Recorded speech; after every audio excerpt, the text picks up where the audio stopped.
Eric here from May Wes Manufacturing. Today we are out here at Larson Farms and we'll be installing the 635 roller kit on this grain platform. But before we start, always remember, safety first. Make sure the parking brake is on the combine. And also make sure your cylinder lock is in place. Always remember your safety glasses and your gloves as well. We will begin by removing the stripper plates. Once the stripper plates are removed out of the way, we will clean the auger trough.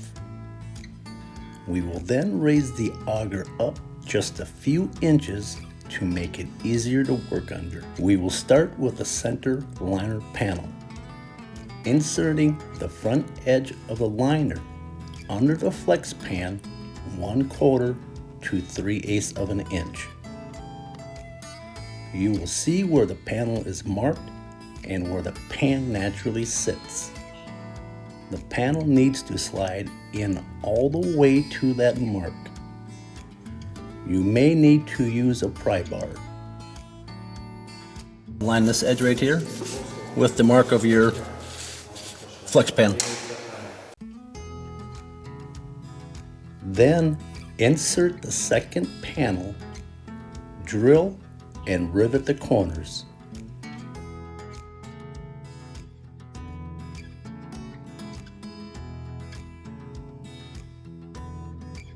Then drill and rivet every 6 to 8 inches along the seam, being careful not to rivet where the stripper plates will be reinstalled.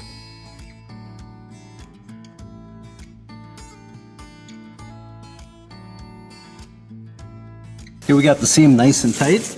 We'll measure back 8 inches. Put our next rivet. We want to rivet along the seam every 8 inches. Make sure we do not rivet where the stripper plate's going to go. We will then shim the auger under each rotation of flight.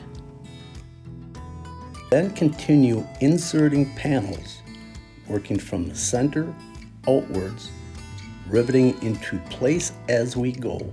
Using a rubber mallet will ensure a tight fit. Using a circular saw, we will trim the end pieces to an exact fit.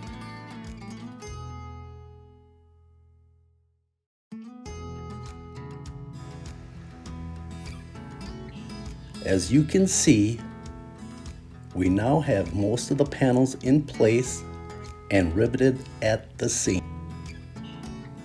We will now reinstall the stripper plates. Where there are hoses, drill from the bottom up.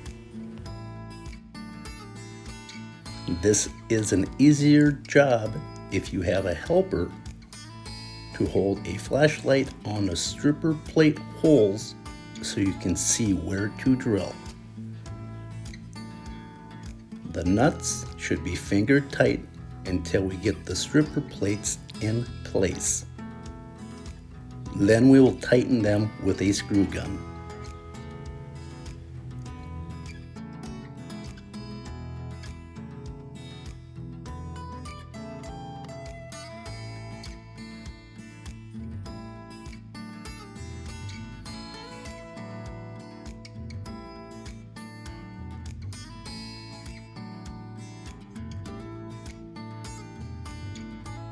At the Feederhouse opening, where there are no stripper plates, we will rivet the liner down every 6 to 8 inches along the seams and back edge.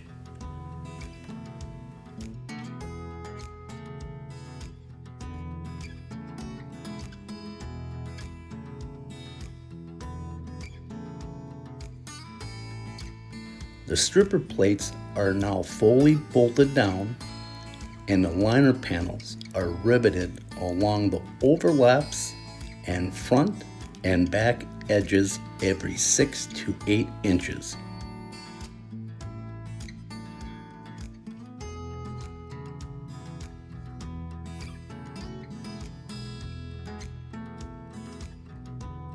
So there you have it. Our May Wes 635 trough liner is now installed.